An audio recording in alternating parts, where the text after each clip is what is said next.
بسم الله الرحمن الرحيم داود يالكسو دوادا وركا تي في قبليكا قضبضان idinku gaayana waxa kamid noqonaya dawladda federaalka Soomaaliya iyo beesha caalamka oo shir uga soconaya Muqdisho ra'iisul wasaaraha dalka Soomaaliya oo ku baaqay wada hadal sidoo kalena shirweynaha maanta khudbad aad u dheer ka jeediyay madaxweynaha dawlad goboleedka Jubbaland oo markaas ugu baaqay dawladda federaalka Soomaaliya in ciidamadeedu ay kala baxdo gobolka Gedo midowga musharaxiinta u taagan xilka qabashada madaxtinimo ee dalka oo la shaaciyay in ay sii waranayaan colaadaha ka aloolsan Hiiraan iyo deegaanada maamulada Koonfur Galbeed iyo Hirshabeelle oo 10 bishan lagu wado in ay ka bilowdaan doorashada ergooyinka ka qayb galaya soo xulida xildhibaanada intii aad maqasheen waxay ayaan qodobadii wararka warbaahinta bandhiga ugu door corona waana 7 bisha 12 2020 akhyaarta aynu jecelnahay oo koor inta aan faafahinta warka u guda galin waxaan jecelahay inaad subscribe inoo saartaan like tana raacisaan mahadsanidin ku soo dhawaada warkii ofidsan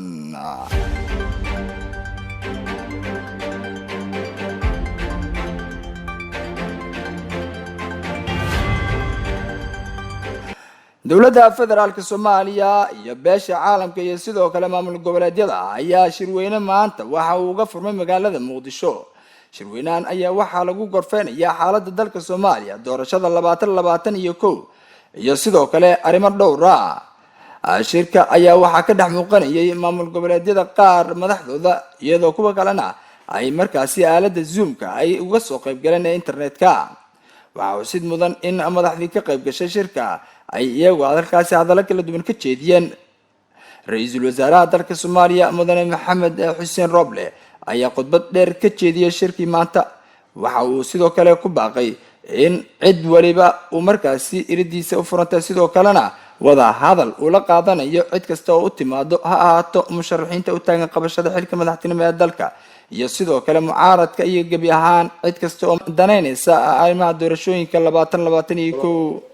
gacmahayga xafiiskayga cid kastoo Soomaali ah oo cabasho ka qabta doorashada iyo habkeeda waa soo dhaweynayaa hal qof kama weyna Soomaali oo dhan Soomaaliya shacabkeeda ayaa hal qof ra'yigiisa iyo rabitaankiisa Soomaaliya ayaa ka weyn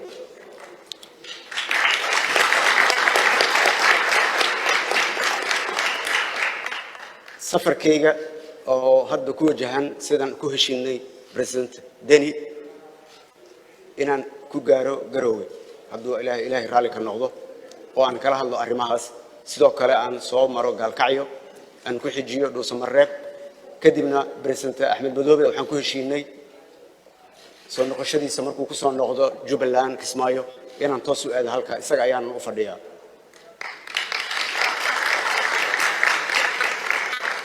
walaalahay danaynaya mustaqbalka madaxweynenimada iyagana waxaan leeyahay albaabkayga uu idin furan yahay cabashada aqabtiina diyaar ayaan u ahay inaan xalliyo laakiin mid xisaabta lagu daro sharciga lagama weyno dastuurka lagama weyno wixii maamul goboleedyada iyo dawladda federaalka ay ku heshiiyeenna waa in la tixgeliyaa habraacaasna raaca idinkoo mahadsan madaxweynaha maamulka Jubbaland ayaa waxa dawladda Soomaaliya ugu baaqay in ciidamadeedu ay kala baxdo gobolka Gedo xilli ciidamo aad u tiro badan gobolka Gedo ay gaarsiisay dawladda federaalka Soomaaliya ayaa wararkii ugu dambeeyay soo baxay waxay sheegayaan in madaxweynaha maamulka Jubbaland uu dawladda federaalka Soomaaliya ugu baaqay in ciidamadeedu ay kala baxdo gobolka Gedo waxaana uu intaa raaciyay haddii ciidamada dawladda Soomaaliya aan laga saarin gobolka Gedo aysan wax doorasho ka dhicin deegaanadaasi ayna soo xuleynin ergooyinka halkaasi jooga madaxweynaha maamul goboleedka Jubbaland ayaa waxa uu si cad uga soo horjeestay arrimaha doorashooyinka la filayo inay ka dhacaan maamulka Jubbaland isagoo marka hore ku xiray qodobka in la bixiyo ciidamada ku sugan gobolka Gedo ee dawladda federaalka Soomaaliya ka tirsan madaxweynaha maamulka Jubbaland Axmed Maxamed Islaam Axmed Madoobe ayaa baaqaasi si gaar ah waxa uu ugu diray madaxweynaha dalka mudane Maxamed Cabdilaahi Maxamed Farmaajo isagoo qeexay in ay markaasi tani tahay mid loo baahan yahay in dawladda ay fuliso si xal loo helo madaxweynaha Jubbaland marka laga soo tago hadalkiisa waxa xusid mudan in ciidamo aad u tiro badan halkaasi ay joogaan waa gobolka Gedo kuwa oo inta badan la shaaciyay inay ka qayb qaadanayaan xaqiijinta ammaanka gobolka iyo sidoo kale sidii ay u difaaci lahaayeen xuduudda labada dal Kenya iyo sidoo kale Soomaaliya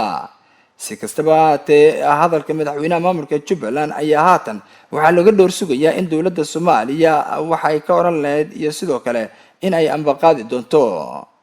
midowga musharaxiinta u taagan qabashada xilka madaxtinimo ee dalkana waxaa la shaaciyay in ay sii urinayaan colaadaha ka aloolsan Iiraan kadib markii jabhad la magac baxday dib xoreynta Hirshabelle ay dagaalo ka bilaabeen qaybo ka mid ah maamulkaasi isla markaana khasaarooyin fara badan ay ka geysteen halkaasi ayaa waxaa xusid mudan in warar kala duwan ay soo baxayaan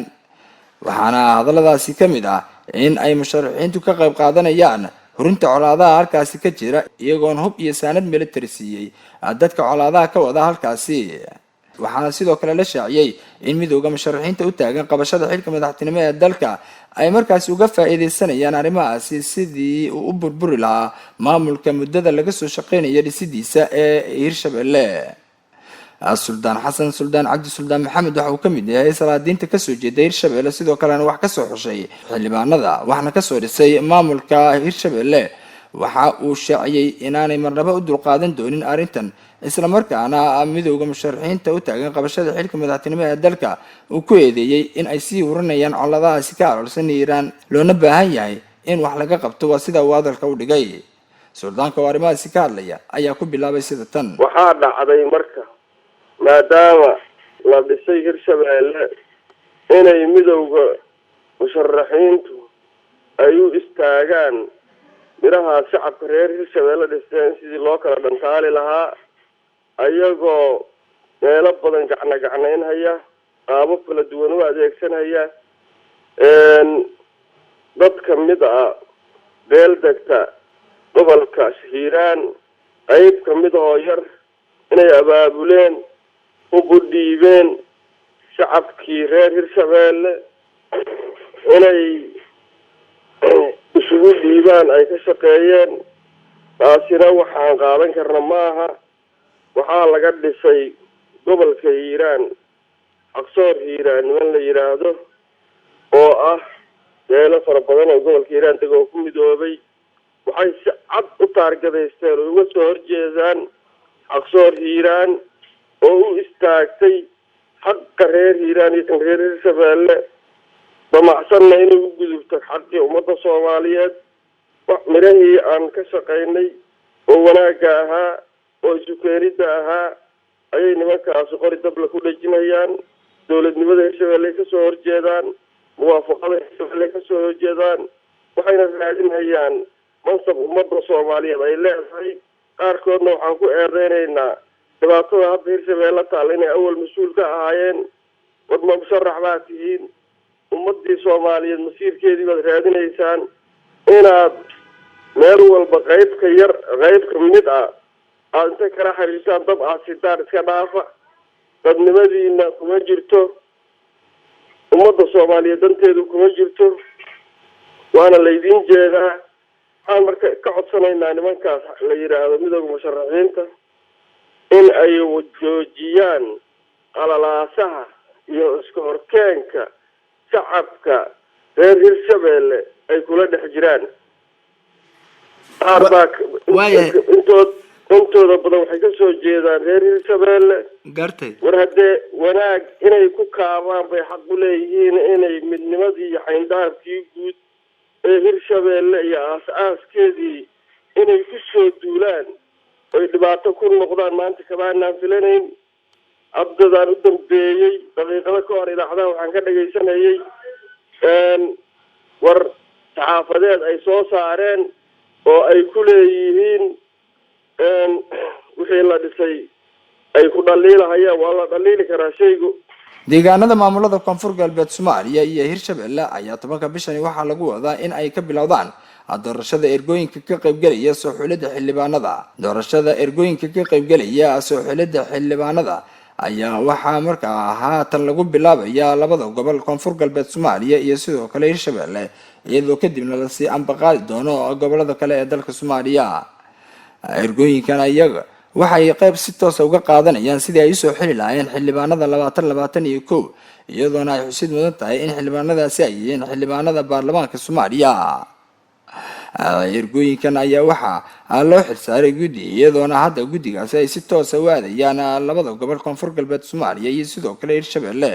waxaana ay si toos ah usoo xuli doonaan ergooyinkaasi. Kadibna waxaa xusid mudan ergooyinka in ay soo magacaabi doonaan xildhibaanada, iyadoona doorasho kadib ay ka bilaaban doonto dalka, taasi oo ah marka hore xildhibaanada kadibna ay xigi doonto doorashada madaxtinimo ee dalka Soomaaliya 2021. warkii oo aad ka daawanaysan TV-ga bandhiga khiyaarta aynu jecelnahay waa inaga intaa. warka waxaa idinla socodsiinaya anigoo ah Ibrahim Sheekh Xuseen Sheekaye, saaxiibkii Carabiga farsameynaya. nabadgelyo.